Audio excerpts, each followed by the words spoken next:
Just a week later, Washington was burning.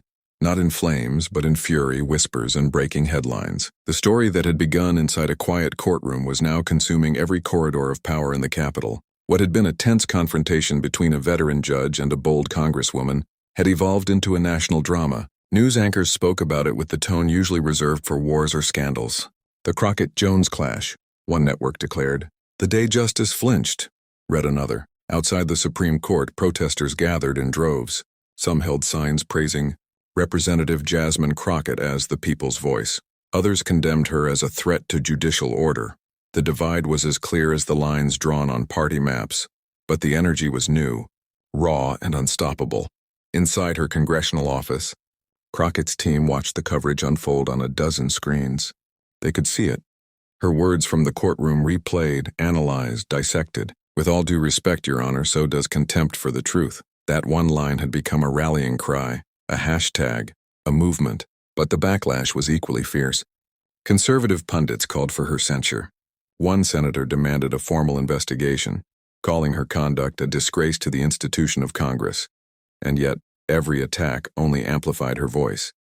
Within days, Crockett's approval rating among young voters tripled. Social media flooded with clips of her speeches, edits of her courtroom stare set to dramatic music, even T-shirts bearing her quote. To the establishment, it looked like chaos. To the public, it looked like awakening. Meanwhile, Judge Edith H. Jones found herself in a place she had never been, under scrutiny. Editorials questioned whether her reaction in court had crossed a line. Legal scholars debated her tone, her patience, her power. For nearly 40 years, her authority had been unshakable. But now her silence was being interpreted as weakness, her restraint as fear. In private chambers, fellow judges spoke in hushed tones. The institution will endure, one said. But the image, it's been cracked. The White House tried to stay neutral, but even there the tremors were felt. The president's advisors held a late-night meeting about containing the narrative. Someone leaked that a senior staffer had privately told reporters, Crockett represents the storm we've been pretending doesn't exist. By the end of that week, it was clear that the confrontation had unleashed something bigger than politics. It had exposed the tension between truth and authority that America had kept buried for years. At a Friday press conference, a journalist asked Crockett whether she regretted what she'd said to Judge Jones. She paused for a long moment before answering. Cameras clicked. The room went silent. Then she said slowly, Regret is what keeps people quiet. I didn't run for office to stay quiet. Her words landed like a verdict. That night, every major outlet ran the same clip. To some, she had crossed the line. To others, she had redrawn it. And as the Capitol's lights flickered across the Potomac, one truth began to settle in. This wasn't the end of a hearing. It was the beginning of a reckoning. The morning after that explosive press conference, the nation woke up divided and electrified. Cable news ran nonstop coverage. Talk shows dissected every facial expression, every syllable uttered by Representative Jasmine Crockett and Judge Edith Jones. Hashtags like NAR, Stand with Crockett, and Defend the Bench trended simultaneously, painting two very different visions of what justice meant in America. In Dallas, Crockett's hometown, people gathered outside her old law office holding banners that read, Truth has a voice. In Houston, meanwhile, a small but determined group stood in defense of Judge Jones, chanting, Respect the court. It was no longer about two women in a courtroom. It was about the country's soul, split between the demand for truth and the defense of order. Inside the Capitol, the atmosphere was volatile. Senior Democrats debated whether to publicly support Crockett. Some urged caution. She's poking the bear, one congressman whispered in a closed-door meeting. But others saw an opportunity. She's saying what millions are thinking, said a younger member of the progressive wing. If we silence her, we're no better than the ones we criticize.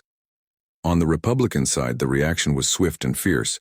A resolution was drafted calling for her formal reprimand, accusing her of undermining judicial independence and decorum. The language was harsh, but so was the intent, to make an example out of her. Yet instead of cowering, Crockett doubled down. That evening, she appeared on national television for an exclusive interview. The studio lights were bright, but her tone was calm, composed, and almost surgical. When asked whether she had disrespected the court, she replied, Respect is earned through justice, not demanded through silence. The interviewer leaned back, stunned by the firmness of her answer. Social media exploded within seconds. Meanwhile, Judge Jones remained completely silent. No interviews, no statements, no appearances. But inside the judicial circles, pressure was mounting. Clerks whispered about a private letter she'd received from the Chief Justice, a letter urging her to maintain dignity, reminding her that public opinion is a wave, not a verdict. Late that night, Crockett sat alone in her office, the Capitol lights glowing in the distance. Her phone buzzed every few seconds with messages of both hate and hope, but one text caught her attention. It was from an unknown number. "You shook the pillars. Don't stop now." She stared at the message for a long time, uncertain who had sent it, an ally, a warning, or something in between. But she smiled faintly, then turned her gaze toward the window, whispering to herself, the pillars needed shaking. What she didn't know was that the next move, already being planned behind closed doors, would test her resolve like never before. The Senate Judiciary Committee was preparing something unprecedented, a public inquiry into her conduct. The same halls that once applauded her would soon summon her to stand accused. The reckoning was no longer distant. It was walking toward her on step by step, gavel by gavel. 3 days later, Capitol Hill felt like a stage before a storm. Reporters crowded every hallway, cameras flashed like lightning, and whispers traveled faster than official memos. The Senate Judiciary Committee had confirmed it. A public hearing was scheduled to question Representative Jasmine Crockett's behavior unbecoming of a member of Congress, but everyone knew what it really was: a political showdown. Crockett walked into that morning meeting with her head high, wearing a navy suit that radiated quiet defiance. Her aides tried to hide their nerves, flipping through thick folders of notes, but she didn't need them. She knew exactly what they were going to ask, and exactly how she would answer. Across town, Judge Edith H. Jones sat in her chambers, the television muted, but the headlines impossible to ignore. Her reputation was being debated on every network. Her face splashed across every screen. For the first time in her career, she wasn't presiding. She was the subject.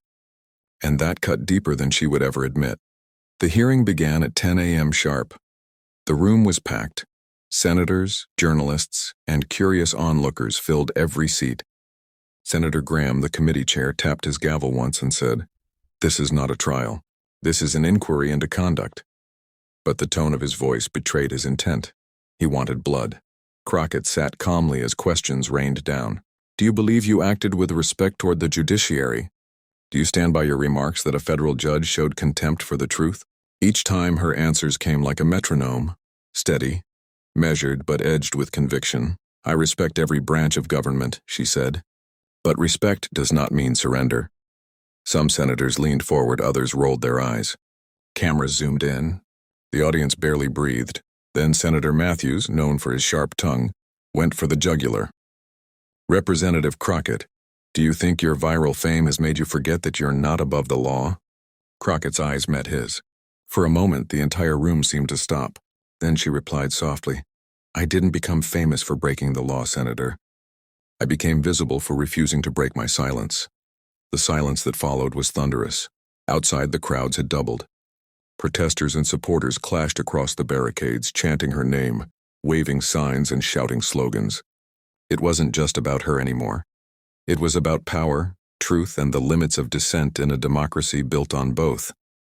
By evening, the hearing was adjourned, but the war had just begun. News outlets declared it Crockett versus Congress. Commentators argued that she had humiliated the committee. Her approval among independents spiked again. But in the dark corners of Washington, a different conversation began. A small group of officials, and from both parties, met quietly to discuss how to restore order. One of them said, "She's dangerous, not because she's wrong, but because people believe her." That night, as Crockett reviewed her notes under the dim glow of her desk lamp, her phone buzzed again. It was the same unknown number as before. "They'll come for you next week. Be ready." She stared at the screen, her pulse steady, her expression unreadable. Then she locked the phone and whispered, "Let them come." Outside her window, lightning cracked across the Washington sky, a fitting prelude to the storm that was about to break. The storm arrived faster than anyone expected. Within 72 hours, an anonymous source leaked internal memos from the Department of Justice, documents suggesting that Judge Edith Jones had communicated privately with senior political figures about the Crockett incident before her courtroom appearance. The leak hit like an earthquake. Overnight, the story shifted from Crockett under fire to was the court compromised? Newsrooms scrambled, senators panicked, and social media ignited like gasoline meeting flame. One headline read, "Exclusive private correspondence between Judge Jones and senior GOP strategist raises questions of bias." Another screamed, "The judiciary in crisis." For the first time, public sympathy began to tilt overwhelmingly in Crockett's favor. In a tense emergency meeting at the White House, advisors debated how to contain the chaos. One aide warned, "If this goes any further, we're talking about a constitutional crisis." Another countered, "It's already one." Meanwhile, outside the gates, protesters now carried two faces on their posters, Crockett's and Jones's, side by side, under the words "Truth versus Power." Judge Jones refused to speak publicly, but her silence had lost its dignity. Her longtime clerks resigned one by one. Legal scholars began calling for her recusal from all active cases. The pressure was suffocating. And late one night, alone in her chambers, she reread the leaked emails that had now gone viral. Every line was authentic. Every word a piece of evidence that could destroy her legacy. At the same hour, in her congressional office, Jasmine Crockett sat across from her chief of staff, who looked pale from exhaustion. "They're going to turn this on you," he warned. "They'll say you orchestrated the leak." Crockett's response was simple. "Then they'll have to prove it." The next morning, subpoenas were issued. Federal investigators launched an inquiry into both the leak and the communications between the judge and political operatives. The air in Washington felt heavy, like everyone was holding their breath, waiting to see who would fall first. Cable networks cut to live feeds of both women's homes, treating them like battlefields. One channel called it the clash that broke the system. Another said, "Two women, one nation on trial." Behind closed doors, allies begged Crockett to lay low, to stop speaking to the press, but she refused. That evening, she walked out onto the Capitol steps and faced a sea of reporters. Her words were calm, but her voice carried like thunder. "I didn't ask for this fight," she said. "But if this system punishes truth-tellers and protects power, then maybe the system deserves to be shaken." The crowd erupted. Cameras flashed. Somewhere in the distance, sirens wailed. That night, Judge Jones sat by her window, staring at the Capitol dome glowing in the dark. She felt anger, confusion, but also something else, a fear. For the first time, she wasn't sure if the institution she dedicated her life to could survive what was coming. Because the next leak, already being whispered about in Washington's backrooms, wasn't about her or Crockett. It was about the people who had orchestrated the entire confrontation from the shadows.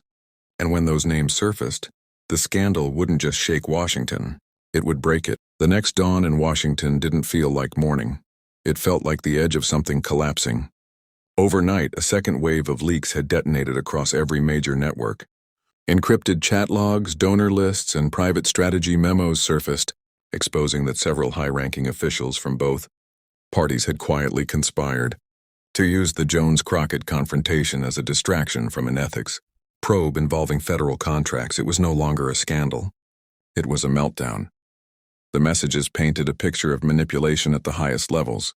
Discussions about redirecting public focus, weaponizing outrage, and even, in one chilling line, sacrificing the judge if necessary. The country froze. The system that prided itself on checks and balances now looked like a stage play, scripted, rehearsed, and rotten. By mid-morning, the Capitol was surrounded by press vans and chanting crowds. Protesters from across the nation converged, demanding resignations, transparency, and justice. For the first time in decades, Washington's marble steps trembled under the roar of the people. Inside her office, Representative Jasmine Crockett stood at the window, watching the chaos below. Her phone rang nonstop, journalists, senators, allies, enemies, all wanting a statement. But she said nothing. Her silence was its own kind of power. Then her aide burst into the room, face pale. "It's confirmed," he said. "The committee chair and two senior officials are implicated in the leaks. They've been subpoenaed." Months later, Washington looked different, quieter yet charged with an unspoken energy, as if everyone sensed that history had only paused to take a breath. The scandal that had shaken the Capitol had left behind more than ruined careers and rewritten laws. It had planted seeds of change that no one could uproot. Representative Jasmine Crockett had become the face of that transformation, but she never claimed the title. She avoided the talk shows, declined the magazine covers, and turned down every invitation that tried to make her the symbol of resistance. Instead, she poured her time into something else, drafting a bill that aimed to rebuild the very system that had tried to destroy her. It was called the Transparency and Justice Act. Simple name, monumental goal. The bill demanded public disclosure of all judicial communications with political entities, real-time transparency in government lobbying, and mandatory public access to certain court proceedings. It was bold, disruptive, and guaranteed to make enemies. But Crockett didn't care. She'd already survived the worst storm Washington could throw. In committee rooms, older lawmakers tried to stall it. "You're asking for chaos," one senator said. She replied calmly, "Chaos is what happens when truth hides too long." Outside the Capitol, crowds gathered again, this time not in protest, but in hope. Students, teachers, veterans, and even former government workers filled the plaza, holding signs that read, "We remember the reckoning and truth doesn't expire." They weren't there for spectacle. They were there to witness the vote. Meanwhile, in a small house in Texas, Judge Edith H. Jones watched the session unfold on her television. Her hair had turned almost completely silver, her face marked by both age and wisdom. When she saw Crockett step up to the podium to introduce the bill, the former judge leaned forward, whispering to herself, "Finish what we started." Crockett began her speech slowly, her voice steady but laced with conviction. "Months ago, we were told that questioning power was a crime. But today we prove that holding it accountable is democracy. This bill is not revenge. It's restoration." The chamber went silent. Even her opponents listened. When the vote came, the results were closer than anyone expected. The board lit up. Green, red, ma'am, and then finally a wave of green lights. The Transparency and Justice Act had passed by a narrow margin. The room erupted. Applause, disbelief, even tears. Outside, the plaza exploded in cheers. The sound rolled across the city like thunder, not of war, but of awakening. Later that night, as Crockett stood on the Capitol balcony, looking over the glowing city, her aide handed her a letter. The handwriting was elegant, familiar. It was from Edith Jones. "You were right. Justice is not a title. It's a fight that never ends. Guard it well." Crockett folded the letter carefully, gazing at the horizon where the first light of dawn touched the dome. She smiled faintly, not with pride but with purpose. The cameras had left. The crowds were gone. But in that quiet moment she understood something profound. Revolutions don't end when the noise fades. They end when truth becomes habit. And as Washington stirred awake beneath her, it was clear America was still burning, not with outrage this time, but with something far rarer. Winter descended over Washington with a stillness that felt deceptive. Calm skies, cold air, and the faint hum of a city still nursing its wounds. The Transparency and Justice Act had passed, but the fight it represented was far from over. Change had begun to ripple through every corner of the government, not as a wave, but as a quiet reckoning that forced everyone, from aides to senators, to look in the mirror. Old power networks were crumbling. Judges began holding open briefings. Lobbyists, once untouchable, now found their meetings logged publicly. Newsrooms that had once been mouthpieces were now competing to expose the next layer of truth. For the first time in decades, Washington didn't just fear leaks, it feared silence. Jasmine Crockett, though, had changed too. Her once fiery energy was tempered now by reflection. The storm she'd unleashed had made her a national figure, but it had also left scars. Friendships lost, threats received, nights spent staring out her office window wondering if any of it had truly been worth it.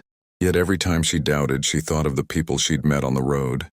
The teachers, the veterans, the young women who'd told her, "Because of you, I speak up now." And that was enough. Judge Edith H. Jones, retired and far from the noise, had found peace in obscurity.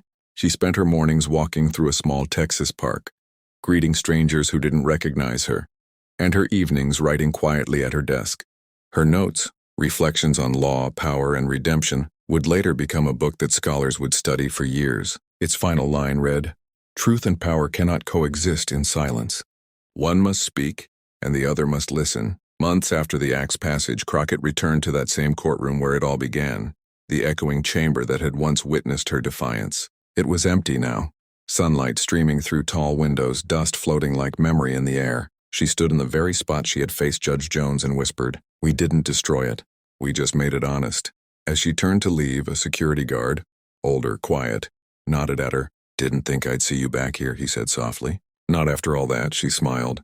Neither did I. Outside, a small crowd had gathered, not protesting, not cheering, just standing silently holding candles. It wasn't a demonstration. It was remembrance. They weren't there for her.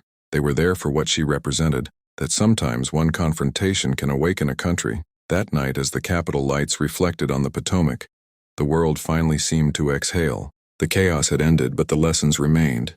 That power unchecked breeds decay, that truth demands courage, and that sometimes the smallest act of defiance can set history ablaze. And somewhere in the heart of the city, as winter snow began to fall softly over the marble steps, Jasmine Crockett wrote 4 words in her notebook, the same words she'd carry into every battle that followed. Truth is never finished. Spring crept into Washington like a quiet redemption, cherry blossoms blooming along the tidal basin, the air softer, the tension that once gripped the Capitol easing into something almost peaceful. But beneath that calm, a new chapter was taking shape. The Transparency and Justice Act had done more than change laws. It had changed people. Bureaucrats once content to follow orders now questioned them. Young aides spoke truth to their bosses in meetings. Even the media, chastened by its role in the chaos, began digging not for scandal, but for substance. Washington was learning slowly and painfully how to be honest again. Representative Jasmine Crockett had become both a legend and a paradox. Admired by millions, mistrusted by many, but respected by all. Yet fame never sat comfortably with her. She avoided the spotlight, choosing instead to mentor a new generation of lawmakers who called themselves the Reform Caucus. They were idealists, dreamers, but disciplined. The kind who believed in doing the hard, unglamorous work of rebuilding democracy from the inside out. In one of their first private sessions, a young representative asked her, "How do you stay strong when everyone's against you?" Crockett smiled faintly and replied, "You don't. You just decide the truth matters more than fear." Meanwhile, far from the Capitol, Edith H. Jones's book, The Measure of Justice, became a quiet phenomenon. Law schools debated its pages, journalists quoted its lessons, and even political rivals praised its courage. The woman once branded a symbol of the old guard had become something else entirely, a reminder that redemption wasn't weakness, it was evolution. One morning, as Crockett prepared to address a bipartisan ethics summit, she received a small package. No return address. Inside was a fountain pen, old, elegant, worn from years of use. Attached was a note in familiar handwriting. "Use it to write what must be written." E.J. Crockett held the pen for a long time, her thumb brushing against its ridged silver edge. Then she smiled, not with pride, but with quiet understanding. That day she took the stage before hundreds of lawmakers, activists, and judges. The hall was silent as she began. "We spent years mistaking silence for civility. But silence never healed this nation, truth did. And if that truth makes us uncomfortable, then good. Comfort never built a republic." Her words rolled through the hall like thunder, shaking the old marble walls where history had too often repeated itself. When she stepped down, reporters shouted questions about her future, about the presidency, about what came next. She didn't answer. Instead, she looked out at the cherry blossoms drifting past the window and said softly, "What comes next isn't mine. It's theirs." That evening, she walked alone along the Potomac, the water reflecting the fading sun. Across the river, the Capitol stood tall, scarred but still shining. For the first time, it didn't look like a fortress of power. It looked like a promise kept alive by struggle. And as the wind brushed her hair, she whispered the same 4 words that had carried her through everything. Truth is never finished. Far away in Texas, Edith Jones watched that speech from her living room. The old judge smiled, closed her book, and said to no one in particular, "She finally understands." And in that fleeting, golden hour between dusk and night, Washington, bruised, rebuilt, reborn, finally exhaled. The city of power had become at last a city of truth.